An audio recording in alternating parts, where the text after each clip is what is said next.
I have a guest in studio. I have a good friend in studio. We're going to be talking about the youth and the teens in the county and some cool things for them to have the opportunity to do. I'm going to kick this on the FM. Here we go. Good morning. This is KHEA Radio, 99.5 FM right now. It is 9:20 on a Friday. It's finally Friday. I got Darian Olivares in studio. What's up, Darian? How you doing? What's going on, bro? Everything's going good, man. Just ready to talk to you a little bit about this stuff and get going. Yes, sir. So it's the weekend. It's supposed to be some heavy rains later in the day. We were talking about car washes. We got Amazon construction going on across the street. It's going to be an interesting time and season for us here at KHEA, right? Yeah, I mean, our main entrance is pretty much blocked. You know, the entrance that's closest to the radio station, and so we only have like one way in, one way out, pretty much for a little bit, starting next week, I think. But yeah, they're destroying that road. I got a white car. And I hate it. I washed my car one day, and then 2 days later, it's dirty, it's filthy, and I feel like I'm neglecting my car, but really it's just so hard to keep up with. Yeah, it is. So we were talking about, I'm just turning this up. So we were talking about fundraising and some different things for the Chosen Youth, which I guess before we get into all of that, can you share what is Chosen Youth? Chosen Youth is the youth group that's here at Abundant Life Christian Center, where we do KHEA Radio out of, and it's for ages 12 to 18. It's our student ministry. We get them together in the gym of the school here at Abundant Life, and we preach to them. We give them the word, and then we also give them space to play basketball and play volleyball and play dodgeball, and really they get to we feed them. Also, we get time to fellowship with them, and it's a really strong thing, and a lot of lives are affected by that. And so with that, we are going to summer camp this year. And so we're getting ready to do all of our fundraisers. Last weekend, we had 3 services, 2 services Sunday, 1 Monday night, and we did a lemonade sale where we made lemonade. A lady in the church donated some like lemonade tart cookies. It was so good. Shout out to Yvonne. She can bake. Oh, I've had her cakes and cookies before. They're very good. Oh yes. And so yeah, man, we're just super excited to get to help these teens raise the funds to go to camp this summer. Okay, before we get into all the different fundraisers and everything, if somebody wants to help sponsor a teen or a business wants to sponsor and help and get involved, how can they do that? So they can get in contact with me. If you're a member of the church and you're listening and you have your own business and you want to do that, you can give it like it's a normal offering, but you can say it's just going to the Chosen Youth Camp whenever you write it out. But if you're a local business out there looking to, maybe give a donation or participate in a fundraiser or give us the opportunity to do a fundraiser at your business, depending on what your business is, then you can email me which will probably like maybe even put in the comments or something, D Olivares, Olivares at alcc.org, and I will then send you the information on how to send us the funds or deposit, send us a check or whatever way that you want to help us out. That total price to send one person to camp is $400, and to the teenagers that sounds like a lot of money. It sounds impossible, but I'm having them bring their $50 for a deposit, and then they're going to raise and work for the rest of the money, and then before they know it, with people's donations, with people's contributions, and with their hard work, they've earned it, and then they have that feeling when they get to camp. They're like, man, all that hard work the last 2 months was worth it. Yeah. How many spots are available? So right now I am planning for 35 spots, including the 4 adult leaders that are going with us. So 31 teenagers is the number. And how much is the total for one teen? $400 for one teen. $400 one teen. But that's an all-inclusive for this camp. This camp has so many amenities. It has basketball, volleyball. There's a thing called Gaga Ball. You heard of that? It's legit. I haven't. It's legit. YouTube it. I'm Googling it right now. Gaga Ball. It's like they have like an octagon pit, but they don't fight. Okay, they get this. Oh, it's like, there's a fight. Yeah, no. Oh, okay, no. Yeah, actually, we have we create brackets and make them fight there at summer camp. They bring their pillow inside this octagon. Sanctioned pillow fights. Sometimes it goes down in summer camp. It does, but I'm there to make sure nothing bad happens. That's why I'm there. You're the final boss. Yeah, pretty much. Actually, yeah, I'm the one that the winner, whoever wins, they get to go against me. Okay, so is it like golf? Is this the right thing, or did I go? Nah, Okay. that's not it. This ain't Gaga ball. They use like a honestly, I never even played it. It was new to me. Like 2 years ago, they had like this sand pit inside like a wooden enclosure, and they were like throwing the ball at the ground. They had to like bounce it to each other. Okay. Anyways, they got a blob in the lake. You know what a blob is? No, it's that big inflatable thing where someone sits on the end of it, and then there's like a diving board. You jump off onto the blob, and then it shoots the other person into the water. Oh, okay, yes. And then the person that just jumped can crawl to the front, and then so on and so forth. You just launch each other into the water. It's super cool, super fun. All of the amenities are included in that. All of the meals are included in that. And then there's 2 services a day at the least, with a couple workshops mixed in. What city is it in? How far is it? Lake Livingston. No, Lake Tomahawk in Livingston. It's about 2 hours away from us here at the church. It's actually at a place called Lake Tomahawk Baptist Encampment. Awesome. And so they have their own staff, they have their own chefs, all of that stuff. And then basically a church can hire them to allow them to come in and run the camp. And so we're working with not a local church, but a church that we've been associated with for a while down in San Antonio, Living Way. And we're getting ready to go to camp with them. They're going to host it, and then they're inviting a bunch of youth groups. Say, hey, come on down. Come be a part of what we're doing. So if you're watching on social media, thank you. Feel free to share if you have any questions. There was also a poll that we posted on there. Did you ever attend summer camp, whether that was through church, Boy Scouts, any kind of group, and what kind of memories do you have from summer camp? What about you, Darian? Did you ever attend summer camp? Man, so I grew up in church. I grew up playing sports, and so there was always some type of summer event for either of those things. I grew up in church, summer, and then football, and then marching band in high school.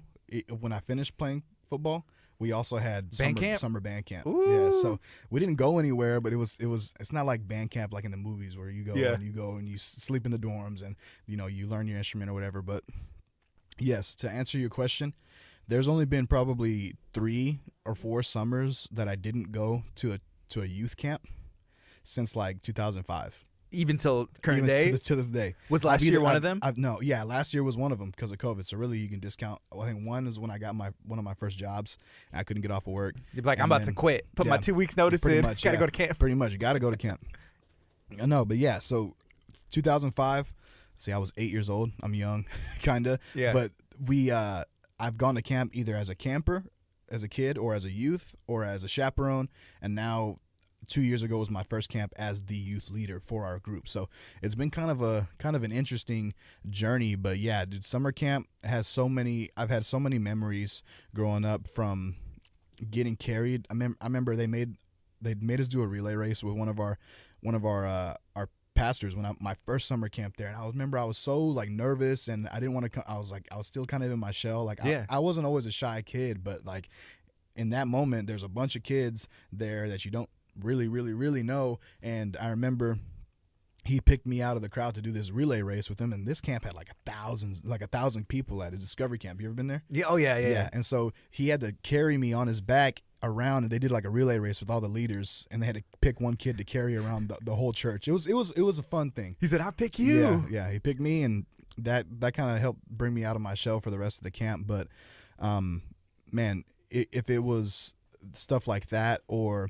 conversations with other youth in the dorms. I remember when I was a teenager, we kind of had a jokester in the dorm, and he was like, "Man, y'all ever wonder if God's real?" And we were like kind of laughing, but then like an hour later, we were like really like talking about sharing each other's testimonies, talking about the stuff that we faced, talk about the stuff that we're going through. And our youth leader didn't tell us to do any of that. We were sitting there praying for each other. We were talking about just these life struggles that we've all had. And it made us closer as a group. The next day we were out there. We did everything together. We went on the water slides together. We swam together. Like it's a really life-changing experience. So yeah, summer camp has been my thing every year. If it's football, I think that summer camp for sports and summer camp for electives like band, it prepares you for the upcoming season. And I think that's what summer camp does for youth in the church, is that they go and they get to get in their close-knit group of friends. They get to have a really awesome experience the church with God, and then with each other and with their leaders, and they become a tight knit group. And then they're ready when they come back. They're getting ready to go back to school. They're ready. They're charged up almost. Yeah, it creates that camaraderie, friendship, a community, and there's people that you probably know going into it, but you get to know them at another level when you're spending the night in the same dorm and you're having fun. And then also there's the people that maybe you don't know yet, and you also get to start a relationship with them, and maybe they can become a part of the group. Definitely. So what is the feedback that you've been hearing from the teenagers, from the kids who are going to camp? Are they excited? Because last year it was a difficult year for a lot of businesses and individuals, and those kids weren't able to go to summer camp. Yeah, I mean, and the time, it was difficult because the time that we were supposed to be at camp, we had just opened up from the government shutdown when all of that stuff happened. And so, I mean, we went from having 60, almost 70 teenagers in that building right before COVID, and then we opened back up, and there's like 20 teenagers in there. And so, like, not everyone wanted to show up all the time, just because, like, there was less people there, and it just and then on top of that, people were still testing the waters of how much can they do because of COVID, and that's completely understandable.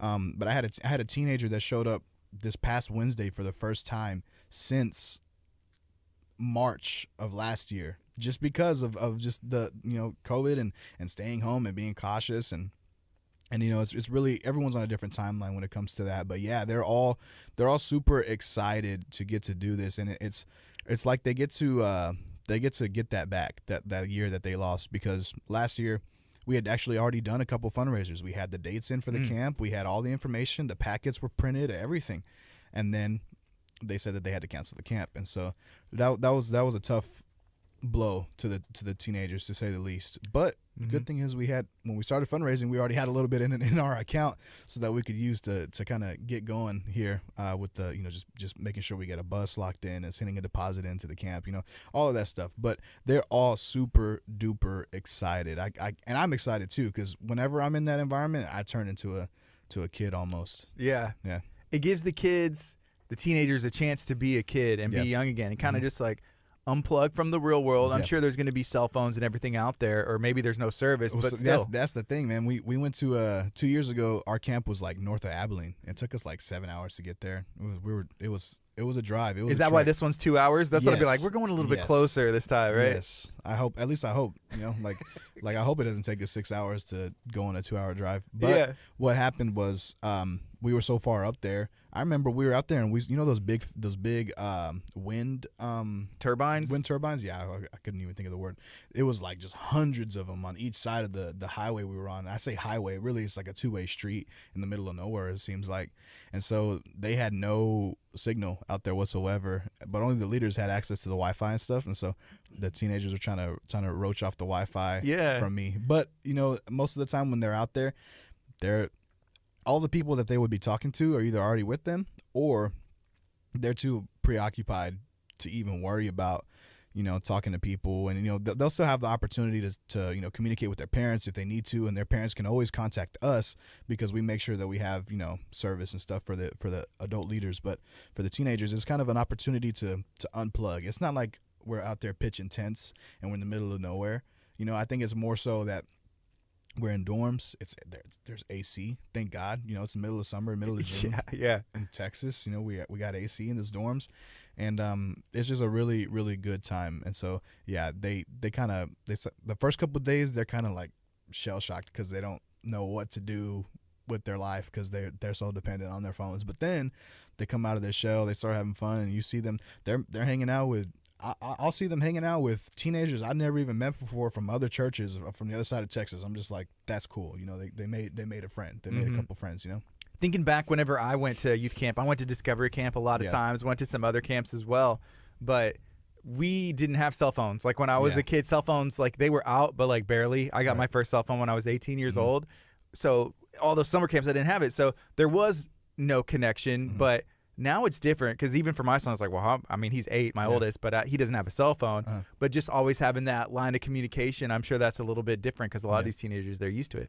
So here's one of the other memories that I remember about camp. One time we went, and there was a girl who will remain nameless.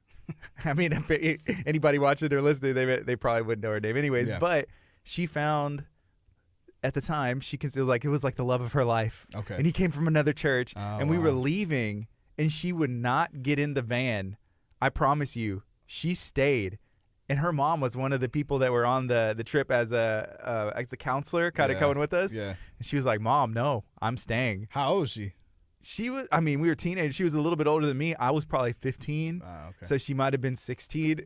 And the love 17? of her life went to a different church? Well, she just met him at the camp there for the week or whatever. Yeah. And so we left her. Are you serious? Yeah. Dude, that would never happen Her mom, today. I know, but it was her mom there. And she was like, "Okay, well, I guess I'm going to come back and get you or deal with this later." I don't know what happened. That's unreal. We didn't have cell phones. If you're a parent, I don't know. If you're a parent watching right now, that's not happening. They're getting on the bus and they're coming home. You know, okay, and then that leads us to Pastor Hallam. Yeah. You know, he's been talking about, hey, the chosen are going back to camp, and he always tells his camp story. Yeah. Which his most famous camp story is an awesome story. It's really cool, you know, like, but also like for any parents that were on the fence about it, I bet some of them are like almost like second guessing it. But with all that said, he was at I remember he always tells it every single time camp comes up. Every time. He saw a bunch of the older kids jumping off into the water from this deck, and he wanted to be cool. He wanted to be a part of that. I understand that. It makes 100%. It takes place in Louisiana at a lake in my head. I don't even know where it is, but that's in my head. I'm like, yeah, it's like a swamp in Louisiana, and there's alligators, and he's like, I'm jumping on the alligator, right? Yeah. So he jumps in, and then he always says that he realizes mid-jump he doesn't know how to swim. And so thankfully when the lifeguards saw him, you know, they said that he had drowned, and they were able to find him and bring him back to life. But that's not, you know, that's not the first story I would tell about camp. But you know, that is a part of it, and I think that the focus of that story wasn't him drowning. It was the people being there to make sure that he was okay. Mm-hmm. You know, and so I think that's what, not to get deep or anything or to overanalyze anything, but maybe, you know, some of those teenagers are drowning in their schoolwork or drowning in their home life and anxiety. Whatever it is, whatever the case is. Yeah. And they just need an opportunity to get away from that and have a real genuine connection with the people around them, with their leaders, and, you know, if you're a person of faith, you know, with God. And I think that's the biggest thing we can take away from that, is that if they're drowning, there's going to be an avenue there. God will meet them there. Jesus will meet them there when they get to camp, and he'll bring them out. That's good. Bring them out of it. I think something else that sticks out about camp, a memory that I have, was the first time that I ever prayed for anybody else, like actually put my hands on somebody and just kind of agreed with them with whatever they were going through. Hey, I'm here. And I'm listening, and I'm just agreeing with you that you're going to get through whatever it is you're dealing with. And that's another memory that sticks out to me, and in front of anybody, maybe even in private. That may be the first time that I've ever actually done that, and that's prayed for another memory. Mm-hmm. Yeah, man. I remember growing up as a kid, I knew what like praise and worship looked like. You know, you clap your hands, you lift your hands, you sing along. But I had never had like a personal experience, you know, dealing with the stuff that even as a little kid that I dealt with, 8, 9, 10 years old, you know, dealing with just, you know, different things in my home life, different things going on that way. And I remember just being there praising and worshiping. And then all of a sudden, like, I just start crying. And I don't know why I was crying, but you know, was it the presence? Was it because I was sad? No, I think it was because, you know, I was having a genuine encounter with God in that moment. And I agree with you, and I've experienced the same thing where I never really prayed for anyone else, but they always make it a point, one of those nights, to be a youth group night where you sit with everyone sits together when we go to service, but they section out sections of the sanctuary, and then one youth group will go this way, another youth group will go this way. So it's a really beautiful picture, because you got this youth group that came to camp together, that half of them probably didn't know each other as well as they do now. It's typically the last night of camp.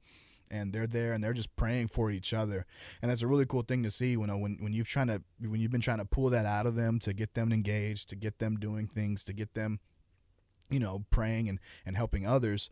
It's a cool thing to branch off like that, and then almost sit back and just like watch it. You know? And I've been on the other side of that. I was a teenager once where we had to come out of our shell and pray for each other. And it was interesting to see like how similar our lives are growing up. You know, how even though we don't always face the exact same things, everyone always has something in common with someone else. I think getting out of your comfort zone, going into a place that you're not normally used to being, living a little bit differently, like in a dorm or an experience like that, or I know at Discovery Camp they would have like horseback riding, go-karts, all this other stuff. And so you're trying new things that you maybe haven't done. So you're more open to, hey, I'm going to go meet these people and maybe create a friendship or meet these people and be able to be in agreement or pray or just be able to bond. But part of that is getting out of your comfort zone, physically and in your area where you're living, and then also being able to move forward in other aspects of your life as well. Yeah, man. And my memories in camp span from, real genuine encounters like that, and then like selling Jack in the Box tacos to teenagers in the middle of the night. Making money. Yeah, making money as a teenager. I was in there. I was flipping my camp money, selling Jack in the Box tacos, McDoubles. We were price gouging. Yeah. Everyone was like, and I remember that was the funniest thing, man. We would man, there was a guy in the church, Teke, man. I remember so well.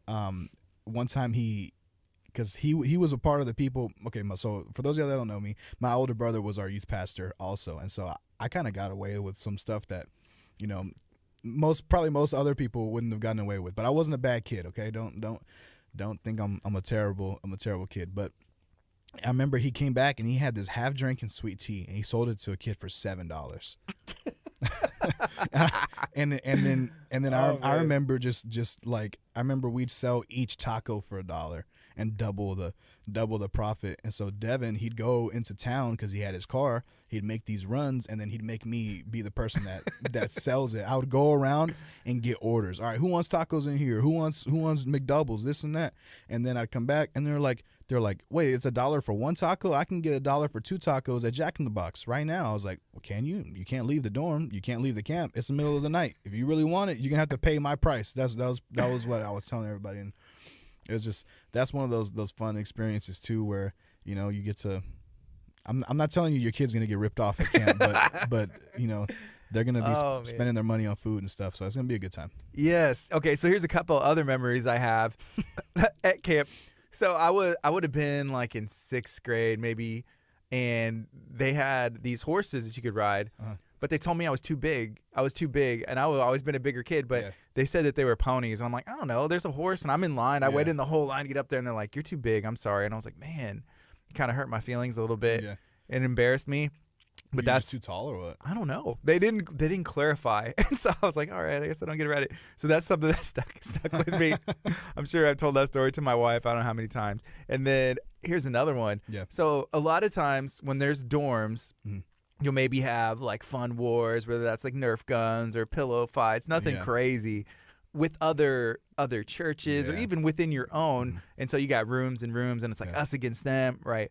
So we had a guy, and I'm trying to think how old I was at this point, maybe like 8th grade. And we had a guy that climbed through the roof, and they had ceiling tiles, kind of like if you've ever been in KHEA Radio. I know you can't see it right now unless you're watching on social media, and then even then you really can't. But there was a guy that climbed through the ceiling tiles into another dorm, and he was like in a sneak attack. Anyways, he fell through the roof in the hallway and got banned from that camp for life. What? He could never come back over a ceiling tile. And I remember thinking, I was like, oh yeah, that is really bad. And the more I think about it, and we like bust ceiling tiles all the time. It's like it's just a ceiling tile. Yeah, just had Gerardo fix it. It's because they didn't have Gerardo to come fix the ceiling tiles. That's exactly what it is. Man. But I'm trying to think of some other memories, even ones that, those are the ones that stick out. Yeah. But also, I do remember my now wife, we went as, I guess, like interned at Discovery Camp. Yeah.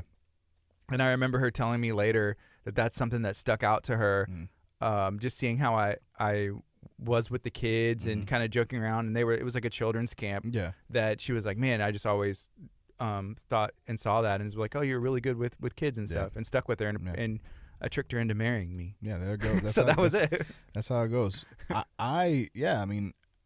I'd met, actually one of the first times I met my wife, Maria, was at a summer camp. I was at my old church. Our youth group, it just so happened that our youth group was attending camp at the same time as Abundant Life was attending camp.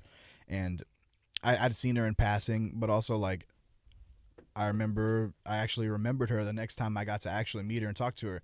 And, a couple years later, we went as members of the camp, as youth chaperones. We were like 16, 17, but we were like a part of the youth leadership team at the time.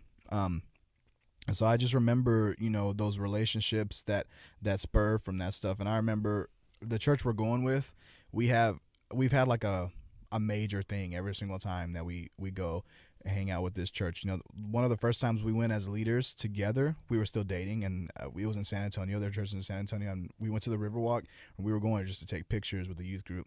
But really what happened was I had set it up to where that's where I was going to ask her to marry me in front of all the teenagers. And I didn't realize that I'd be doing what I do now as a youth minister, but it's kind of almost like appropriate that like my relationship with my wife has been centered around a youth group. And so that, this is my passion, this is my thing. This is what I love to do.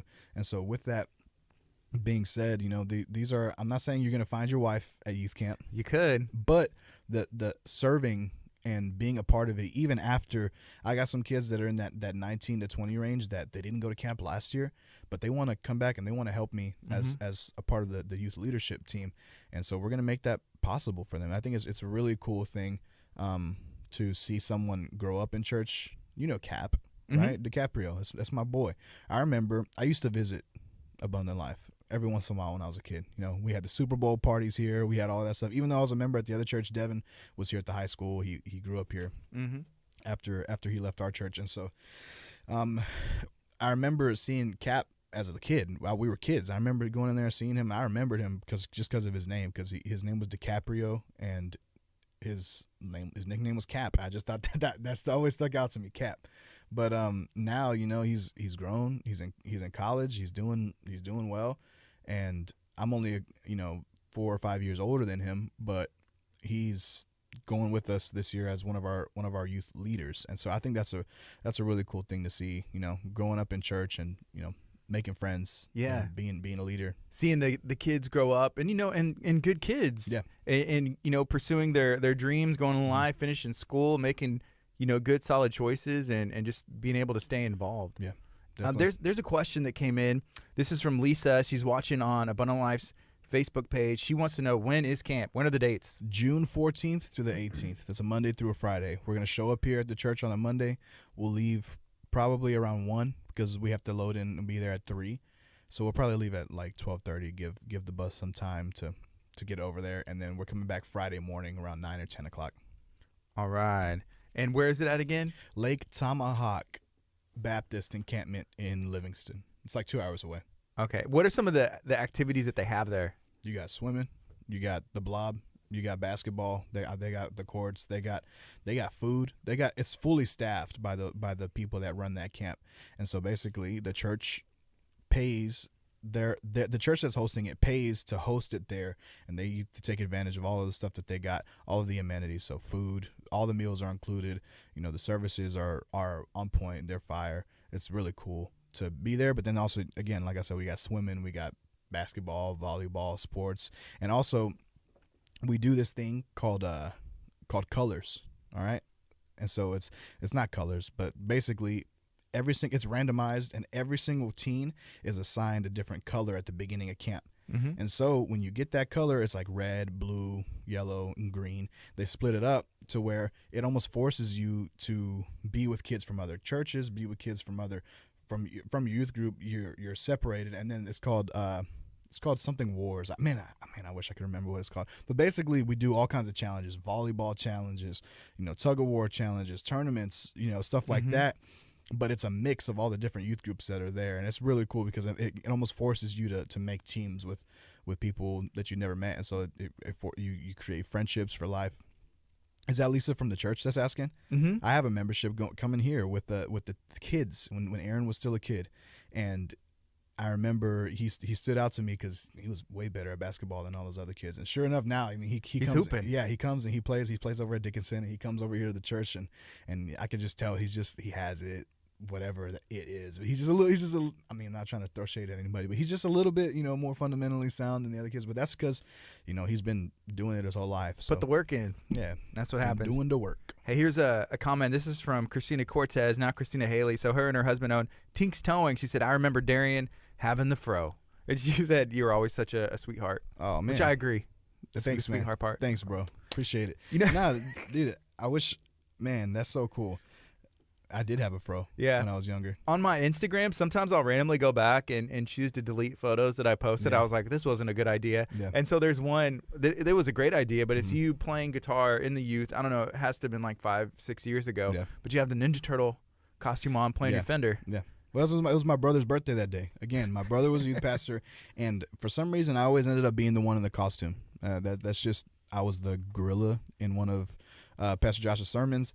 I was, he did an 80s birthday party at his house, and he bought me a Care Bear costume, and I had to show up in it. Yeah. You know, like, and actually, you said, sweetheart, I was the tender heart Care Bear. And so now he jokes with me. He says that I'm tender heart because, you know, I'm just, you know, I'm cool like that. I'm chill. You know, I'm sensitive sometimes.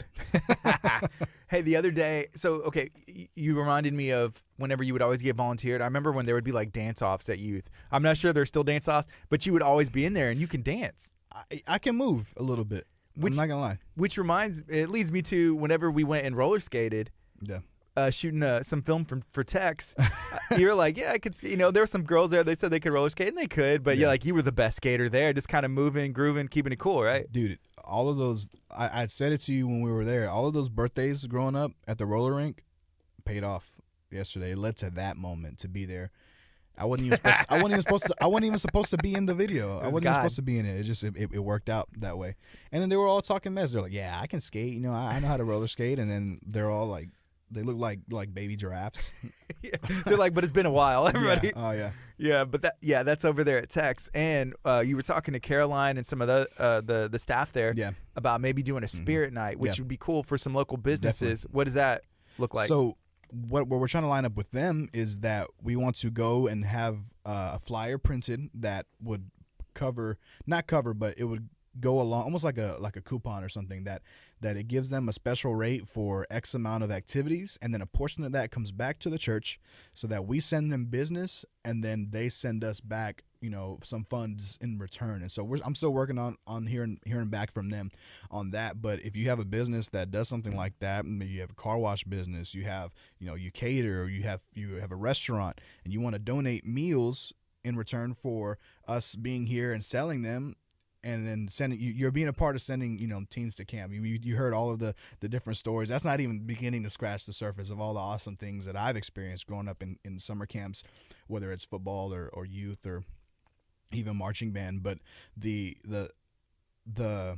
it's so rewarding when you see that come to pass, and you see, you know, these teenagers, they get to go to camp because, you know, Maggiano's gave us pasta to sell at church. You know, and that's good food. That's really good food. It is good food.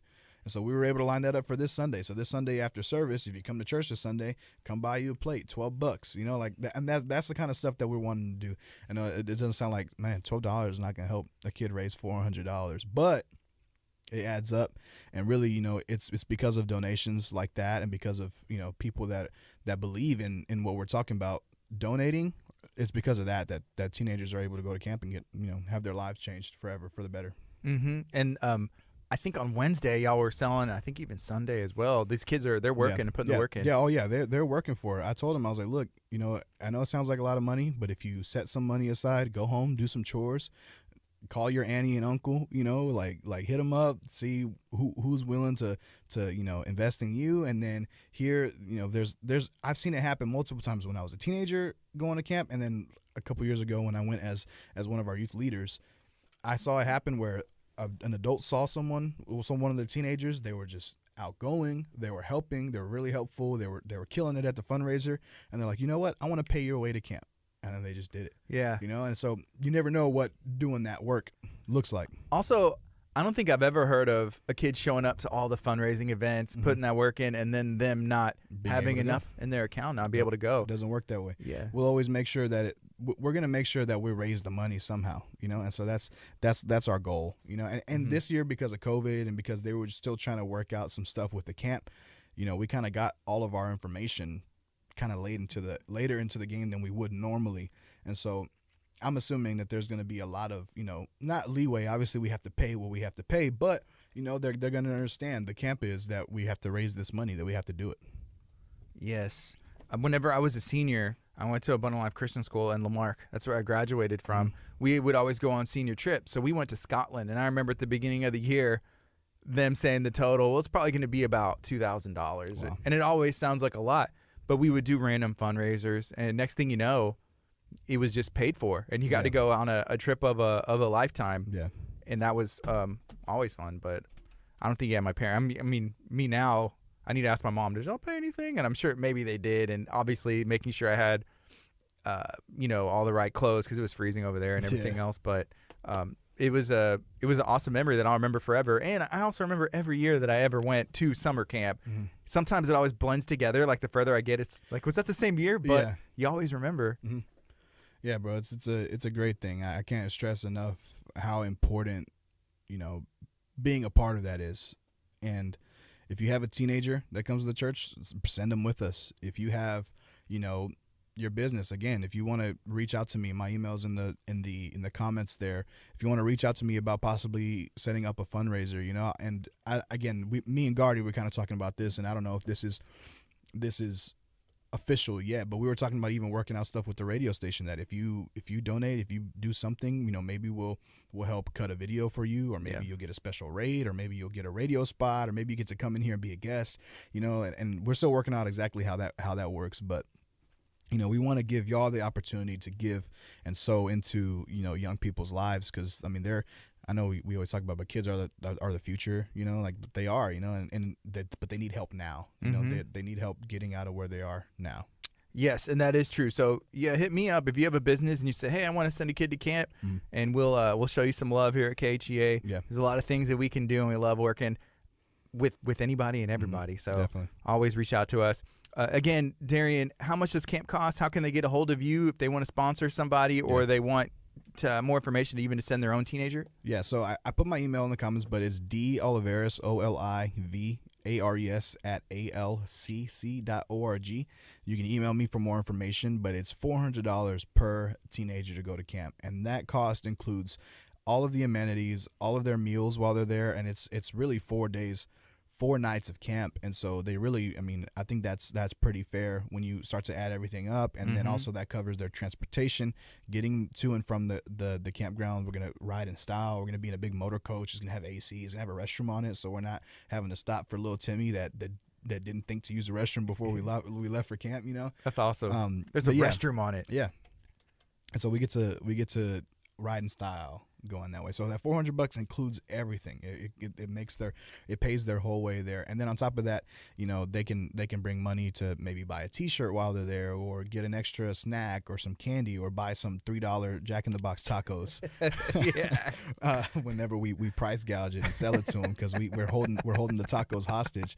But it really is a good time. So $400 per teenager. You can email me, reach out to me here at the church, and then we can get you the information that you need to maybe donate some stuff, or donate some money, or donate your time and help us set up one of these fundraisers. And then again, if you have a business and you want to sponsor a teen, or you want to allow us to do a fundraiser through your business, or you want to pay to maybe cover some of the meals that we're going to use for one of the fundraisers, cover our car wash costs, whatever that is, whatever that looks like, whatever you're willing to do, we're asking you guys to help in where you feel led to help.